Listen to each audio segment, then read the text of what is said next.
Dhamma Talks by Mogok Sayadaw, 17th to the 18th of January 1961. Don't let the mind in pain. T1. In the beginning, Sayadaw was warning his disciples for the time near the end of one's life. A thought would come up where one would go after death. At that time we can't rely on karma, which is like a football going up and down. We must rely on wisdom, Nibbāna, which is the only true refuge. So everyone should prepare for the true refuge when we still have times and will die with smile on our face. Sayadaw based this talk on a sutta in Khandavagasamyutta, Nakulapita Sutta, SN 22. 1. Nakulapitya Suttam. One time the Buddha traveled to the Bagha state at Sumsumaragiri in the Besakala Grove. He met Nakulamata and Pitta, an old couple who had strong kamic links with the Buddha. They requested the Buddha to give them short instruction on practice because of their advanced age. The Buddha taught them, the physical body was never healthy. So when the physical body was in pain, don't let the mind in pain. After that the Buddha left them. They were very pleased and went to see Ven. Sariputta. Seeing their happy moods, Sariputta asked them the reason. They answered that they had just received teaching from the Buddha, but didn't understand very well. So Sariputta explained the teaching to them. Closing square bracket. The question of where I will go is becoming clear at the last moments of thought near death, with or without practice, the same for everyone sure to know. During when you are busying with businesses and happy with family members of wife and children, it's not arising. Without any practice to be on the safe side, and you'll die with the feeling of insecurity in accordance with your karmas. This kind of situation is common to people without any preparation. Anyone who has the preparation is happy to be put down the burdened khandha. These two kinds of thought will come in. If you let karmas decided for your fate, then your own quality is totally blunt. I urge you all for work hard in your practice so that let knowledge, Nibbāna, decide your fate. The power of knowledge, Nibbāna, is powerful than karmas. The power of karma is unstable, going up and down like a football. Then you'll become a human football. Rely on the power of knowledge. It's very important. You must work for the Dhamma, which can protect you from falling into the plains of misery and will feel safe at near death. In the worldly matters people are searching for wealth for their security. In the same way in the samsaric journey, we should prepare for security, more important than any searching. In the Khandavagasamyutta, the Buddha taught the way to security. In our past lives we were falling into hells, the animal realms, the celestial and Brahma worlds due to the unstable karmas. The Buddha warned us many times, as near death, not to die regretfully for our mistakes. Even a small ant sees its destination before death. An ugly death is frightening. Everyone who has the chances to see many dying persons know this. I'll tell you the way of security from the dangers of painful births, plains of misery. Sayadaw told the story of Nakulamata and Nakulapita, mother and father of Nakula. The Buddha said if we had the khandhas and never free from sores, wounds and diseases. Let us see it as true or not. Because of cold and heat there are many changes all the times.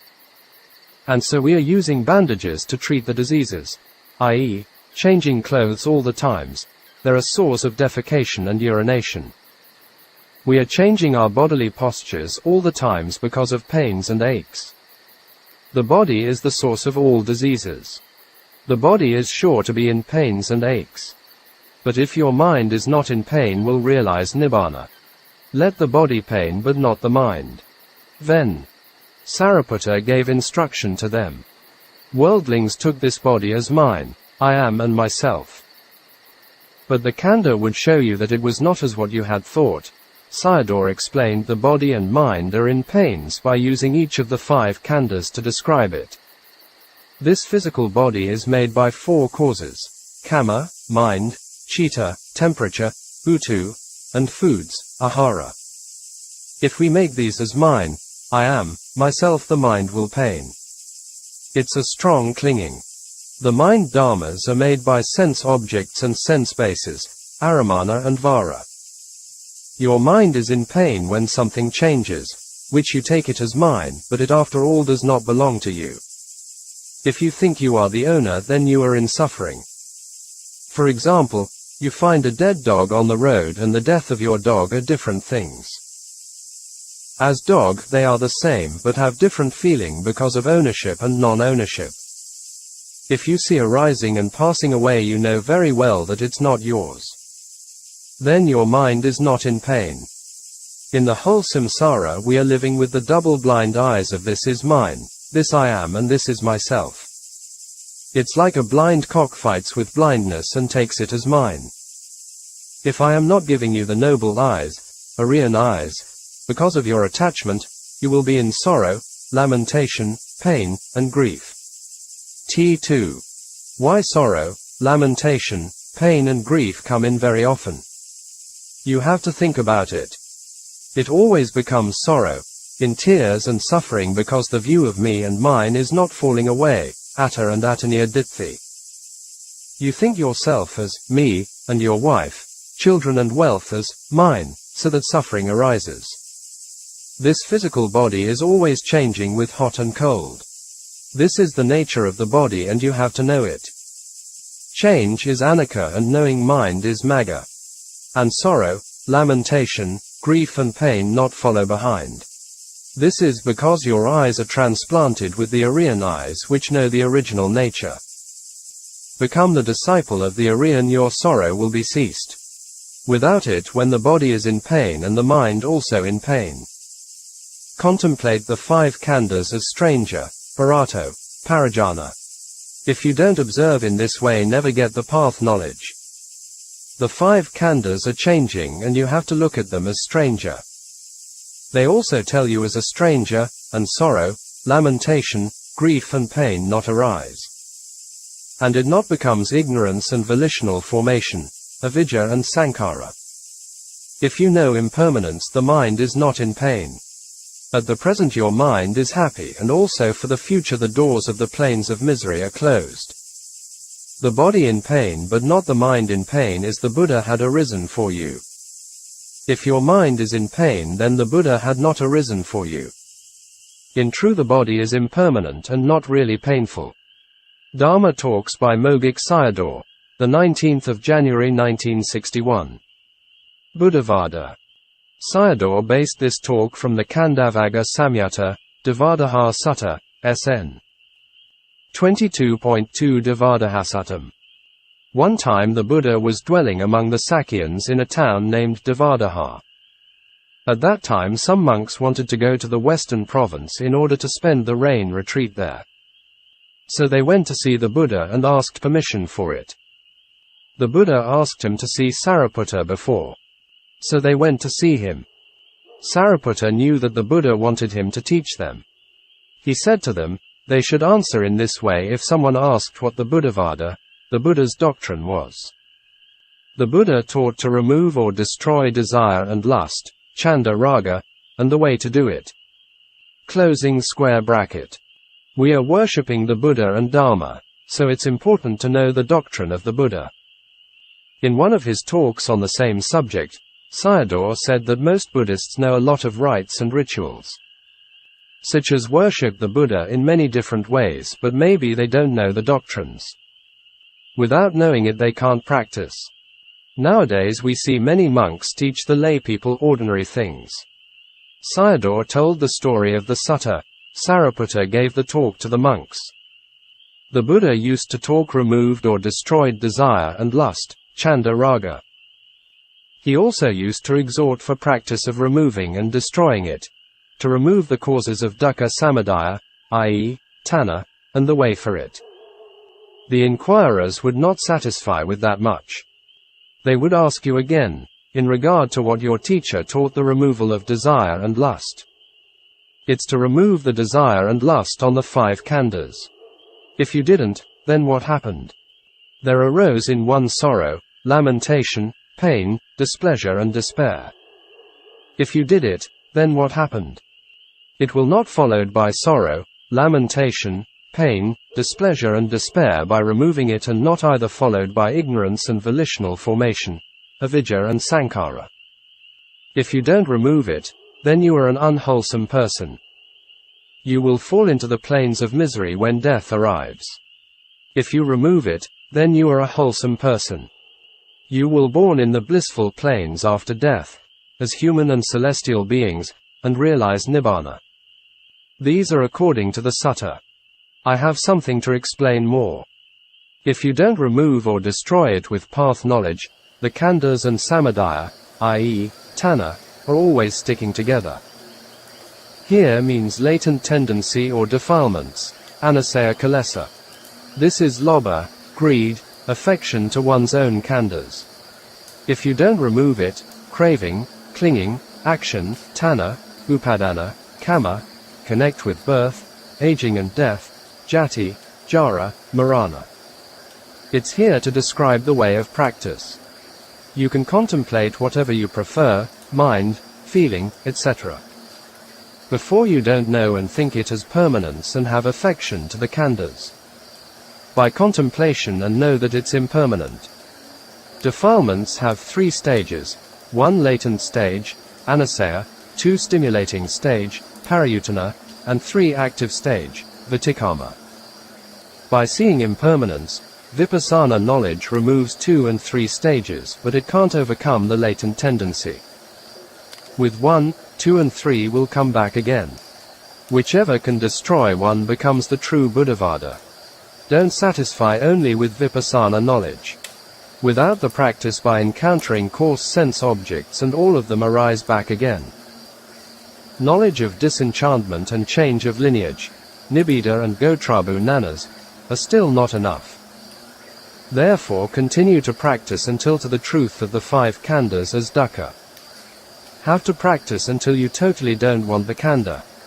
If you don't want the truth of dukkha and the 5 khandhas disappear, then defilement of wrong view has no khandha to dependent on. Khandha disappears and nothing exists for the dependence, so wrong view does not exist anymore. There are rebirths no more to the plains of misery without any attachment to wrong view with kama. Hell fire and hell woks are totally gone for you. Wok is a large iron cauldron for cooking and come from Chinese word. Dhamma talks by Mogok Sayadaw, the 5th of February 1961. From Dukkha to Nibbāna. Sayadaw explains Sankhata and Asankhata, or Dukkha and Nibbāna. It's interesting, simple and profound. There are only 2 dharmas, i.e., the conditioned, Sankhata, and unconditioned, Asankhata. The 5 khandhas, mind and body, are Sankhata, and Nibbāna is Asankhata dharmas. With Sankhata the yogis see anicca, and with Asankhata the yogis are not seeing anicca. With Sankhata, dukkha does not end, and with Asankhata, there is no dukkha. He used the simile to explain them and the process mentioned in the questions and answers between King Milinda and Ven. Nagasena. King Milinda asks Nagasena, does Nibbāna exist within the 3 periods of time, past, present, future? Nagasena answers as, no, it exists only for yogis who have practiced vipassana. It's like using 2 pieces of bamboo rubbing continuously together. After some time it becomes hotter and hotter, but don't stop it there, and continue to rub until fire comes out. In this simile, the person who was rubbing continuously the 2 pieces of bamboo was the vipassana yogi. That the pieces of bamboo became hotter and hotter was like observing continuously anicca again and again until it became maturity. And then dukkha became clearer and disenchanted to it. After penetrated dukkha thoroughly, and the yogi let go of the attachment to the khandhas, the sankhata. After that the fire of Nibbāna, Asankhata, appeared. At that moment the physical body was not disappeared. The process were mentioned in the Anguttara Nikaya and Visuddhimagga. The yogi's duty is continuously observe anicca, i.e., bhavatabha. Nibbāna will appear naturally when it reach toward the highest maturity. Sankhata and paticca samuppada are the same. All the khandhas arise together. Where are they coming from? Physical body comes from kama, mind, temperature and foods. Mind comes from sense object and sense door. They all arise by causes. So mind and body are sankhata dhamma, conditioned phenomena. If the conditioned causes are finished, it will pass away. How long it has been now? It's uncountable. We are always living within the province of sankhata. So, we will live with arising and passing away. And we take it as good. This khandha is arising and passing away moment to moment. Therefore it's sankhata dukkha conditioned dukkha. This khandha is conditioning all the times without even rest for 1 second, because of the continuous destruction. Without conditioning and there is no replacement. Therefore the khandha is called the paticca samuppanna dhamma resultant phenomenon. It's the result of arising dharma by conditioning. In the whole round of existence, samsara, we were living without any rest and with birth and death all the times. We had never done vipassana before and never seen our own birth and death. So you had never seen sankhata dukkha. In the Four Noble Truths, dukkha sakha is a very interesting subject. Only we understand this truth we can let go of our attachment to things. Even we can condense the whole pitakas into dukkha and the ending of dukkha. So the truth of dukkha is very important in our whole life for frequent contemplation. There are 4 important meanings on truth of dukkha. 1. Pilakato, oppressive nature, torture and torment the owner who attaches to the mind and body. 2. Sankatato, mind and body are conditioning by tanha and torments by it. 3. Samtapato, the khandhas are always burning with the fire of craving. 4. Viparinama, tortured and tormented by changing. Only you have seen sankhata dukkha will prefer asankhata nibbāna. It's covering up with ignorance that you can't discern it. In this way every day we take the khandhas as very good. Therefore I have to explain on sankhata. After go back home, sit and observe. The body is itching here and there, with sensation of impermanence. The body is consuming its time with sankhata dhamma. People taking pleasure in it are enjoying with the truth of dukkha. Taking pleasure in birth and death, etc. How stupid it's. Making payers for sankhata dukkha are really crazy and double blindness. Some Buddhists are like this. Even they don't know they have wrong view. If you don't understand sankhata, you will not appreciate and want to realize asankhata nibbāna. Even whatever you are thinking about these things, it will not happen. From sankhata you'll reach toward asankhata. Therefore who never discovers sankhata will never reach there. Even though many Buddhas were arising before, people who had never seen sankhata dukkha had been left behind. If you have never seen sankhata dukkha, you will never appreciate asankhata sukha. The desire to be there will never arise in the mind. You also can't reach there. One knows one's own miserable situation only by seeing sankhata dukkha, and then you want to be free from it. So you have to concentrate on the khandhas with knowledge. And you'll only find out that nothing is there except sankhara dukkha. By transplanting with the Aryan's eyes you'll see it. Your natural eyes only see the ugliness and the beauty. Insight practice will be finished with 2 factors. First, seeing sankhata, and later you'll see the transformation to the asankhata.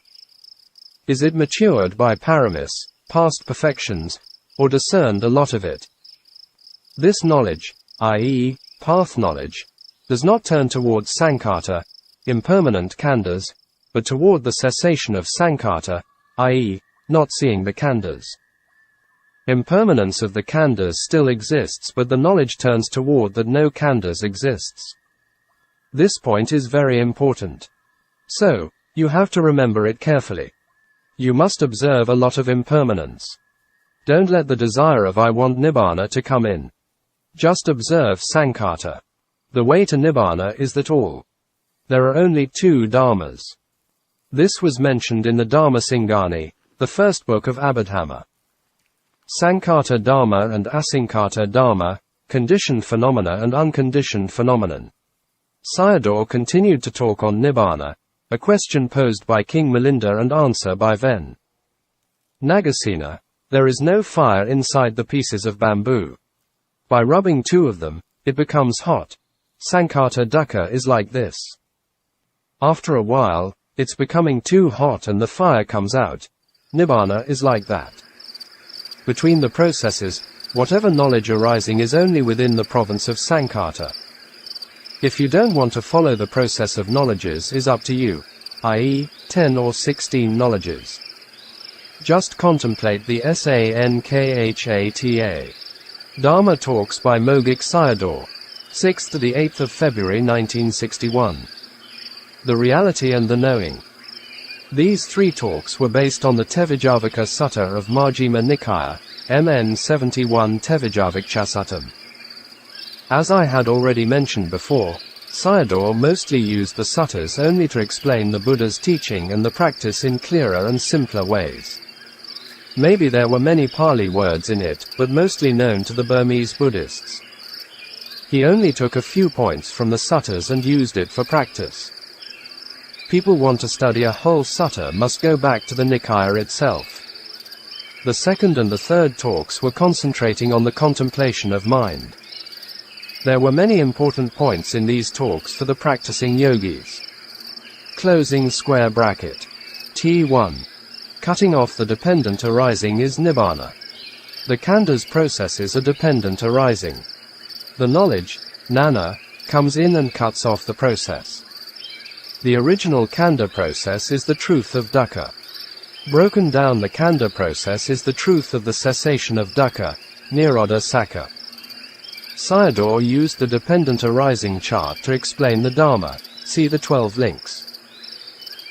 Knowledge has to come in between section 2 and section 3, avijja right pointing arrow sankhara, section 1, right pointing arrow vijnana right pointing arrow namarupa right pointing arrow salayatana right pointing arrow phassa right pointing arrow vedana, section 2, right pointing arrow tanna right pointing arrow upadana right pointing arrow kamabhava, section 3, right pointing arrow jati, jara, marana etc. Section 4. This is cutting off the khandha process. Don't let the 5 factors and the 3 factors to be connected. From section 2 is 5 factors and section 3 is 3 factors. Because of the khandha process we are afraid of the 4 planes of misery, hell, animal pita and asura. Even if you arise to the blissful plane khandha, sugati, will fall down again from it. Never forget the Buddha's warning of the permanent homes of the living beings were the 4 planes of misery. Insight meditation is a type of contemplation for the result of no desire to the khandha. If you condense the 5 khandhas and it become mind and body. Condense it again, it's only impermanent. In the real contemplation, you are not contemplating form, feeling and mind but their impermanence. If you are discerning impermanence and it was like the dawn time in the early morning. By continuous contemplation for sometimes the sun of Nibbāna will come out, from the Namarupa Parikeda text, a commentary. Therefore the main point is working with impermanence. Without the development of the insight knowledges no path knowledge or supramundane knowledge, Lokuttara Magga, arises. For insight knowledge to arise is very important. Path knowledge arises is not important. You will take rebirth in blissful plane and become a stream enterer, Sotapanna, there, from the Anguttara Nikaya, if you die with insight knowledge. You even can become an arahant if you die with the path knowledge near death. It may be referred to a much matured yogi and it could be seen in some suttas. After become a stream enterer other stages are easy. Sayadaw continued to talk about the Tevijavaka Sutta. At the time of discerning impermanence, you discard the fetters. These are 10 fetters. Samyojana, 1. Sensual lust 2. Attachment to rupa jhanas 3. Attachment to arupa jhanas 4. Aversion 5. Conceit 6. Wrong views 7. Adherence to rites and ceremonies 8. Doubt 9. Restlessness 10. ignorance. Because at that moment not continue to craving and clinging. Every form, feeling and mind arise, let knowledge comes in behind them. Then craving, clinging, ignorance, volitional formation, sorrow and lamentation can't arise. A person without practice can't abandon the human fetters. T2. The Buddha reminded the monks for many times to stay with mindfulness of the khandha and observed with panna. With mindfulness before and observed with panna from behind. For example, in the physical body there are itches, pains and numbness etc. And mind states are arising. We watch them with mindfulness and observed with panna. With mindfulness before and observe with panna from behind. And the khandha will tell you as I am impermanent. You get the 5 factors of the path during your observing them because you have mindfulness and seen with wisdom. There are 3 factors with mindfulness and 2 factors seeing with wisdom. Only anicca exists and anicca arises. Closed your eyes and contemplate, you can't find hand, feet, ear and nose, but only anicca. With anicca existing, but someone will be a corpse with double blindness if he'd never seen it before dying. You all are moving like an earthworm which was moving without eyes. So it was eaten by bird or chicken. In the whole samsara, our knowledge and the natural reality were never the same. How much deluded are living beings? We all have the chance to know the reality of nature only when a Buddha had arisen. Therefore, we were ending up at others' sayings and making many prayers, including merits, such as became human beings and celestial beings would be good. Anicca exists and you know anicca samsara will be cut off. Sayadaw continued to talk on the contemplation of mind. So in the following, I insert his system in the contemplation of mind and let the readers to understand clearly what he said in these talks. Sayadaw's favorite contemplation was on the minds. There may be some reasons behind it. One of the reasons may be he himself was an Abhidhamma expert and even as a very young novice had great interest in this subject. Contemplation of the mind. Contemplation of the mind. Bodily consciousness, unpleasant and pleasant experiences, itches, pain, etc. 6. Internal guest mind. 1. Breathing in mind and 2. Breathing out mind, 2 host minds. The 2 host minds are the primary objects for contemplation. You have to contemplate them if other minds, all the guest minds, are arising. I'll give you the contemplation of mind. Whatever you are seeing, mind consciousness arises. Hearing and hearing consciousness, smelling and smelling consciousness, tasting and tasting consciousness arises respectively. They're arising here and passing away here. In the physical body, there are itches, pains, etc. Regarding to the unpleasant sensation with the knowing of the unpleasant physical phenomena, also regarding to the pleasant sensations with the knowing of the pleasant physical phenomena. So regard to the physical body 2 types of knowing consciousness. But as bodily consciousness is one only, there are totally 5 consciousnesses. They only arise sometime. Therefore these are external guest minds. Sometimes consciousness can arise as lobha, dosa, moha, alova, adosa and thinking minds. All these 6 minds are internal guest minds, not including non-delusion, amoha, because they are the contemplating mind, 5 magangas. There are 2 host minds always exist, breathing in and breathing out minds. Therefore, in contemplation of mind, totally 13 types of mind have to be contemplated. Contemplate with amoha, i.e., the 5 magangas. If you are discerning the passing away, the 5 magangas arise naturally. Among the 11 guest minds, if one of them arises, follow with the 5 path factors. Whereas follow the host mind with the path factors if nothing of them arises. The host minds are always there. Every following go with anicca and magga. So kilesa can't come in between them. The Buddha taught us, if you practice in the morning and became a stream enterer in the evening. And practiced in the evening and became a stream enterer in the morning. This was a teaching to Prince Bodhiraja Kumara, MN.85 Bodhirajakumara Suttam. Closing parenthesis. Why cannot most people realize it? Because the reality and the knowing are not fitting in. The reasons are, don't know the way of practice and not pay attention to it.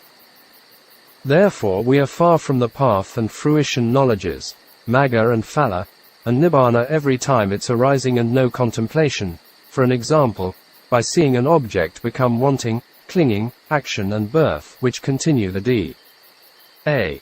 process. Then we will only get Dukkha. We can't follow with knowledge and will turn around with Dukkha. And then we are trying for the arising of Dukkha. Don't we have any parami or not doing the practice? We are not doing the practice, then. Sir, if you have compassion to yourself, just do the practice. Once King Pasenadi Kosala asked the Buddha, people are sending metta and praying for their happiness. But in reality they are following behind lobha, dosa, and moha. Do they really love themselves? Quote, the Buddha answered his question in negative. Every mind arises, you discern impermanence and see your own death. So, to tell the truth, we are always alive with one mind only. Vipassana is contemplating one's own death.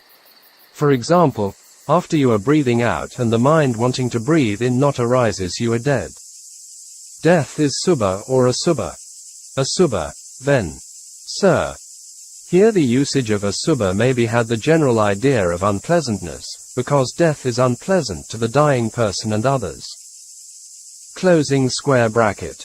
Therefore, originally you don't have any lucky sign with you. Sayadaw continued to explain how to practice insight according to the Milinda's text, the spider method. Opama Katha Pano, the similes. After about the practice, continuing with the Vaka Brahman, Tevijavaka Sutta. The first question connected with layperson on practice. Can a layperson attain realization without discarding the fetters? Human beings can't realize Nibbāna if they and the fetters, samyojana, are connected. It means khandha connected with tanha, upadana and kama. On the other hand, they will realize it if khandha and nana, knowledge, are connected. Therefore, if people are doing the practice, they are shaking off their fetters. This happens during the period of practice. Lay people like Anathapindika, billionaire, Visakha, as 7-year-old girl realized Dhamma, and Santati minister were living among the fetters, but they had the knowledge to cut him off that realized Nibbāna. The second question was, do people reach toward blissful planes, good rebirths, by not discarding the fetters? The answer was, it can be. T3. Whatever mind arises by watching and contemplating with sati and panna is killing the three causes of tanha, upadana and kama. So, it's preventing the three results of jati, jara and marana. Vipassana contemplation is cutting off the khandha process.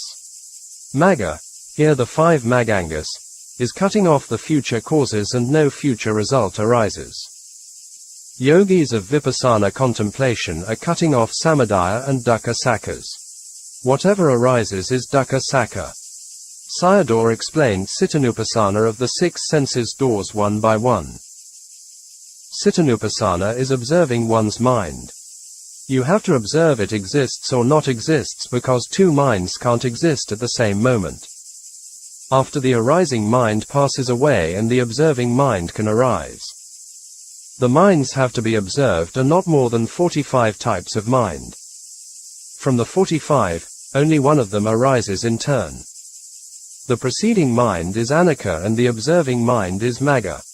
A person who has a lot of observation will get magga. With a lot of observation not only discern anicca but also turn into dukkha sakkha. 45 types of mind are for a tihetuka person. A yogi can be enlightened in this life by practice. 37 types of mind are for a dve hetuka person. A yogi can't enlighten in this life even by practice, but develop the potential for next life. Hetuka person was born with non-greed, non-hatred and non-delusion, the 3 wholesome roots of the mind, whereas dve hetuka person without the non-delusion mind. Sayadaw continued the Q&A between Vaka Brahman and the Buddha, stopped at yesterday talk. 1 is observing by 2.